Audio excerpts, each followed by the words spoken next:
Un saludo cordial a todos. Este día, pues ya vamos en el día 2 de la semana 3. Estamos viendo los factores que influyen en el comportamiento del consumidor y otro de los factores es la percepción, cómo nosotros a través de nuestros sentidos entendemos el mundo. Cuando hablamos de la percepción del consumidor, es el proceso mediante el cual un individuo selecciona, organiza e interpreta los estímulos para formarse una imagen significativa y coherente del mundo. ¿Se recuerdan que vimos la parte de los estímulos? ¿Se recuerdan que habían dos categorías de estímulos? Están los estímulos de marketing, que hablábamos de producto, precio, plaza y promoción. Y estamos viendo los estímulos del entorno también, que es lo que nos rodea. Pues como nosotros, esto es bien intangible, porque la percepción depende de cada ser humano a través del desarrollo que tiene sus sentidos. Nuestro cerebro recibe la información a través de la vista, a través del gusto, a través del olfato, a través del tacto. Recibimos esta información que por nuestro cerebro es seleccionada. Ya voy a explicar esto más adelante. Luego la organizamos internamente y luego interpretamos. Puede ser que nosotros estemos caminando por un centro comercial y la persona que va a la par mía ve situaciones, mensajes, que son los estímulos, diferentes a los que yo veo. No sé si les ha pasado, que de repente vamos con nuestra amiga, amigo, algún familiar en el centro comercial y esta persona que va a la par mía ve cosas que yo no veo o que mi cerebro no los logra leer. Pues resulta que nuestro cerebro hace una selección de información en base a lo que nos interesa. No sé si a ustedes les ha pasado y han pensado que a veces yo digo, ¿y por qué no recuerdo tal cosa? Y hay otra persona que sí lo recuerda. Ay, ¿te acuerdas que aquel día que fuimos a aquel lugar, pasó esto, o la comida que venden ahí tal cosa, y yo no me acuerdo? En mi cerebro hay mucha información que no le parece interesante y lo desecha, que es lo que ya vamos a ver más adelante. Entonces nosotros seleccionamos esa información y es el cerebro el que hace este trabajo. Luego lo organiza, lo interpreta y ya luego forma una imagen significativa y coherente del mundo. Puede ser que donde ustedes estén sentados ahorita o en el entorno en el que estén, ustedes perciben estas imágenes y todo a través de los sentidos, pero la persona que está a la par de ustedes puede hacer que vea ese mundo diferente. Por eso dicen cada cabeza es un mundo. Cada persona pues tiene diferente percepción. A veces siendo hermanos y hermanos gemelos y dicen, ¿y por qué son tan diferentes? Han tenido la misma educación, el mismo papá y mamá, el mismo entorno y una persona es diferente a la otra. Es por esto de la parte de la percepción. Vamos a hablar también de la sensación. ¿Qué es la sensación? Es la respuesta inmediata y directa de los órganos sensoriales ante un estímulo. Aquí les he puesto una imagen, por ejemplo, cuando nosotros escuchamos o vemos, sobre todo cuando escuchamos destapar una lata de Coca-Cola o una lata, y nosotros nos imaginamos automáticamente una Coca-Cola bien heladita, que nos quita la sed y el calor. Escuchamos ese sonido y esa es una sensación, es una respuesta inmediata que nosotros decimos, quiero una Coca-Cola. Esa es una sensación. Un estímulo es cualquier unidad de insumo para cualquiera de los sentidos. Muchas veces un olor, una imagen, un texto, una iluminación. Todo eso es un insumo para nuestros sentidos. Por ejemplo, los productos, los colores del producto, los envases, su ergonomía, el diseño, la marca, o sea, el logotipo de una empresa, los anuncios comerciales que esta empresa nos hace, la publicidad, un mensaje de texto, todo eso es un estímulo para nuestros sentidos y ahí nos generamos la acción.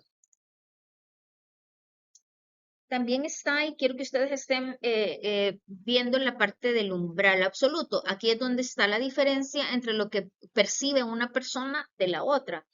Existe un umbral absoluto. Ese es el nivel más bajo en que un individuo puede experimentar una sensación. A esto se le denomina umbral absoluto. Es el punto donde una persona empieza a detectar una diferencia entre algo y nada. A eso se le llama umbral absoluto para dicho estímulo. A veces ustedes llegan a su casa y de repente su mamá hizo una remodelación y movió los muebles de la sala o del comedor o del cuarto.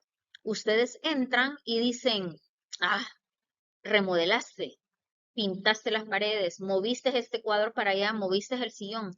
Ahí estamos en un umbral absoluto. La persona sí percibe, detecta, o sea, sí el cerebro lo leyó, que hay una diferencia entre algo y lo que estaba. ¿No?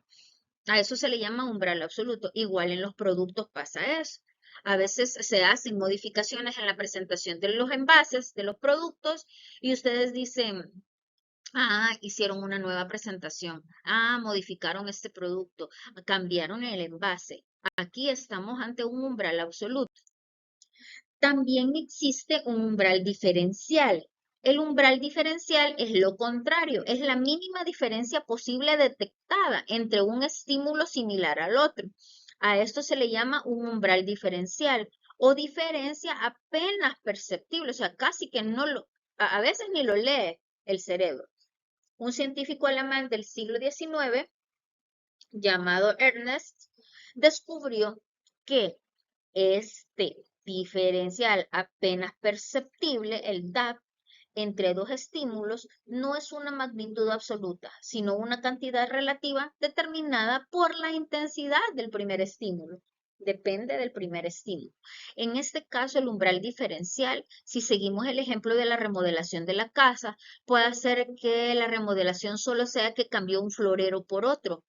Nosotros llegamos a nuestra casa y no lo percibimos, o sea, no vimos que se cambió de lugar el florero o cambió el florero. O a veces pasa también cuando nosotros nos vamos al salón de belleza, ¿verdad? Y de repente nos cortamos el cabello, pero nos cortamos solo las puntitas y apenas. Entonces hay gente que, ah, mira, ¿y cómo quedé? ¿Verdad? ¿Y qué te hiciste algo? Si no te hiciste nada, nos ven iguales. Ese es un umbral diferencial que es mínimamente percibido, hasta que ya le decimos, no, si me corté el pelo, oh, no, es que me pinté el cabello. Ahí es donde ya dicen, ah, sí, ya lo noté. O cuando a veces las empresas hacen modificaciones a sus envases y empaques y es mínimo el cambio que le han hecho, entonces no lo logra percibir el cerebro. Aquí les traigo un ejemplo del umbral. Este es el diseño del empaque que se tiene actualmente. Y luego la empresa resulta que va a hacer ciertas modificaciones. Si es mínima esta modificación, que casi que no se percibe, estamos ante un umbral diferencial. Y si el cambio se percibe o es muy drástico, imagínense que hasta cambió el color, se incorpora el color azul.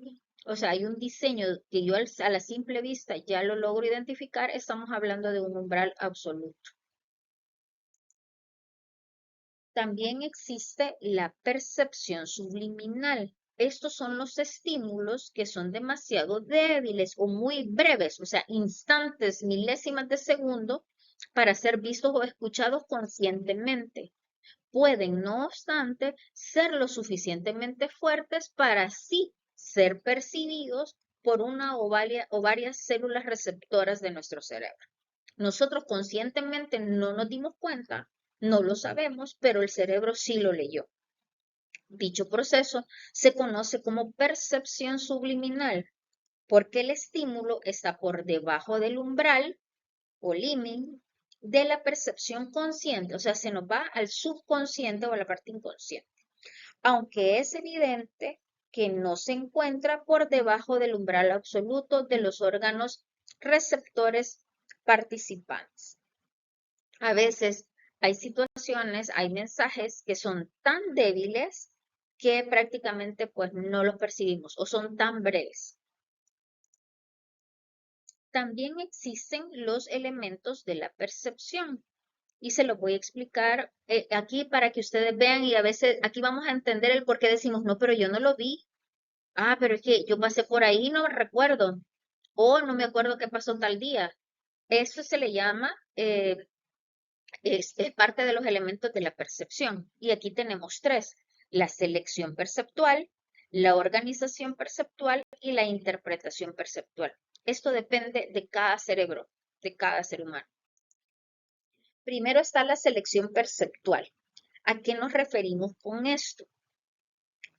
Aquí depende, o sea, nuestra acción en cuanto a la percepción y la selección de la información que se queda grabada en mi cerebro, va a depender de la naturaleza del estímulo, o sea, de dónde viene ese estímulo, va a depender de mis expectativas como consumidora, como persona, va a depender de mis motivaciones. ¿Se recuerdan? Acabamos de ver ese tema de la motivación, si son motivaciones primarias, si son motivaciones secundarias, va a depender también de la activación de mi motivación, si es fisiológica, si es psicológica, ¿verdad? Entonces, va a depender de cada persona. Y nosotros hacemos además una percepción selectiva. ¿A qué nos referimos con esto? Que hay cierta información que el cerebro decide no ver, no percibir y no guardar.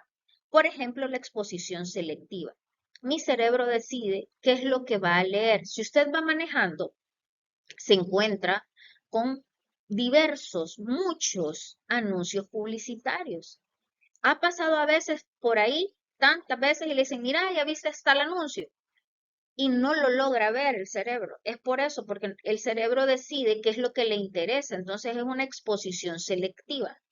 Luego hace una atención selectiva, que yo voy a prestar más atención. Por ejemplo, si yo ando buscando ahorita, una de mis motivaciones es comprar una computadora, voy a estar con más atención o mi cerebro va a estar más perceptible a los anuncios de computadoras. Puede ser que yo vaya por ahí en la carretera y vea un anuncio de computadora, de alguna promoción en una computadora, entonces ahí sí voy a tener una atención selectiva.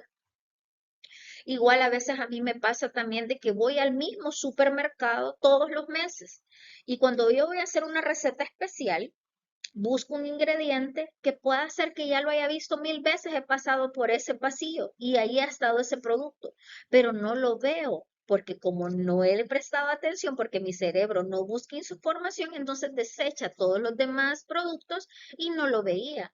Pero ahora que sí lo ando buscando porque necesito ese ingrediente para mi receta, entonces ahí sí lo leo y le presto atención y lo veo. A eso se le llama una atención selectiva. Luego está también la defensa perceptual. Cuando hablamos de la defensa perceptual es que nosotros estamos expuestos a mil información, a miles de anuncios publicitarios al día. Estamos expuestos a tanta información todos los días que nuestro cerebro estallara de tanta información que recibe. Imagínense que nosotros nos acordáramos de cada imagen que vimos, de cada diálogo de una serie que estamos viendo, de cada diálogo o imágenes de una película, de cada situación que nos habló nuestra mamá o papá o nuestro... Si nosotros recordáramos al pie de la letra toda esa información, nuestro cerebro estallara. Entonces aquí el cerebro lo que hace es que hace una defensa perceptual. Toda la información que no le interesa la desecha. Por eso es que nosotros solo tenemos ciertas imágenes cuando estamos pequeños o ciertas imágenes y recuerdos de cuando estamos adolescentes o de la situación que nos pasó, porque hacemos una defensa perceptual. Igual con la información de los productos y servicios. Yo no recuerdo todos los anuncios que ha presentado Coca-Cola o todos los anuncios que me aparecen a mí en las notificaciones en mi celular. El cerebro desecha esa información que no le interesa y la olvida. Aquí a mí me recuerda mucho la película Intensamente. Intensamente explica muchas de estas partes del funcionamiento del cerebro. Ahí hay pensamientos que si ya no los traemos a la memoria, pues lo que hace el cerebro es que los desecha y los olvida. Y luego está el bloqueo perceptual, que ahí si nosotros tenemos algo que no estamos de acuerdo, por ejemplo, yo no estoy de acuerdo con el uso del cigarrillo, nosotros prácticamente que bloqueamos, así como bloqueamos ciertas llamadas entrantes a nuestro celular, así bloqueamos esa información a nuestro cerebro. Si yo no estoy de acuerdo con este tipo de productos, bloqueo y ni siquiera quiero verlos, o sea, no los busco ni los acepto para poderlos leer y percibir. Luego está la organización, ese es en cuanto a la selección. ¿Se recuerdan que vimos la selección? Hoy vamos a en parte a la organización. ¿Cómo es la organización perceptual? Aquí les voy a explicar a través de imágenes. Existe la figura y fondo, cómo organiza mi cerebro la información. Está el agrupamiento y está el cierre. En cuanto a la figura y fondo, si yo les pregunto, ¿qué miran en esta imagen? A unos me van a decir, yo veo la silueta de un envase de Coca-Cola. Y luego otro me dice, y ahí hay un tenedor y un cuchillo. Resulta que mi cerebro organiza la información en este sentido, esta imagen, con un fondo, que sería el fondo rojo, y la figura, que es el tenedor y el cuchillo. Así organizamos la información. Pero ahí no es que haya una imagen, no hay un envase de la bebida, sino que nuestro cerebro lo ordena así. Está también el agrupamiento. El agrupamiento es que mi cerebro lo que hace cuando ve imágenes que están cerca de la otra, lo que hago es agruparlos. ¿Qué miran ustedes aquí? Ustedes me van a decir, yo veo una sonrisa, pero en realidad hay creo que 32 o no sé cuántos envases de Coca-Cola. Entonces, a esto se le llama agrupamiento. Muchos logos de las empresas, logotipos, ocupan este tipo de percepción, de agrupamiento, se le llama, ¿verdad? Agrupo lo que está cerca y lo hago un todo. Y luego está el último en cuanto a organización de las imágenes, que se le llama cierre. El cerebro es súper organizado y le gusta completar, le gusta cerrar las imágenes. Entonces aquí si yo les pregunto qué miran, me van a decir que ven una pelota, pero en realidad son estrellas. Pero lo que hace el cerebro es que organiza la información y para lograr interpretarla y percibirla, dice, esta es una pelota. Y hace el cierre, ¿verdad? Nosotros aquí cerramos, aquí donde están todas las estrellitas, y vemos en realidad una pelota. Y el punto número 3 y final, que sería la parte de la interpretación perceptual. ¿Cómo interpretamos esta información? A través de la apariencia física. Muchas veces nosotros de ver a una persona físicamente, cómo anda vestida, nosotros hacemos un análisis y emitimos un juicio para esta persona. Hacemos conclusiones muchas veces apresuradas. También hacemos una primera impresión. A veces la primera vez que conocemos a una persona o probamos un producto o utilizamos un producto, ya decimos y lo calificamos para toda la vida, y existe el efecto halo también. Esta información se la voy a dejar en la plataforma, completa la información del capítulo de percepción del consumidor para que ustedes puedan profundizar en la información. De mi parte es todo en cuanto al tema de percepción. Espero que ahora pues les interese estar viendo las imágenes, los anuncios y logren entender cómo es que su cerebro logra almacenar cierta información, entender cierta información y otra pues la desechamos. Así que les queda ahí de tarea leer el capítulo de percepción y pues nos vemos en la siguiente clase. Bendiciones.